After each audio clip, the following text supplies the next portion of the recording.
Para celebrar los 25 años que llevan Asturias, el músico Michael E. Wolf asuntó en un disco recopilatorio la parte de la su obra más asturiana.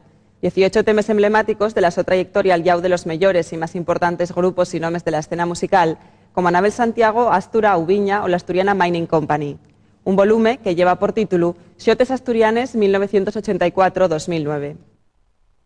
Son 25 años que llevo en Asturias y la mayoría de este tiempo muy relacionado con la música asturiana, y son muchos grupos, y después de tanto tiempo decidí junto a muchos colaboradores míos sacar una antología, ¿no? que recoge un poco de lo que hemos hecho en estos años, porque la verdad es que tantos años da para mucho, y decidimos sacar una colección de xotes, de jotas asturianas, xotes asturianes, que va desde 1984 a 2009, y incluye canciones de los grupos Ubiña, Xareo, Asturiana Mining Company, la colaboración con Anabel Santiago, el espectáculo Torner, y también un poquitín de mi trayectoria en la música americana, porque mi anterior disco es de Woody Guthrie, es de la música de Woody Guthrie, el gran folclórico americano. Hicimos un tema de él, el desastre del tormenta de polvo, hicimos en plan J, el Dust Storm Disaster.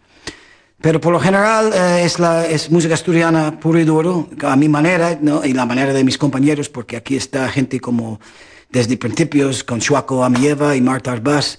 Luego hay gente que lleva mucho tiempo conmigo, que están aquí atrás, como Alberto Varillas, que está muy conocido como el gaitero mayor de Xixón, y Manolo Cordero, que también está de muchísimas batallas. Estoy seguro que muchos de ustedes conocen a estos dos.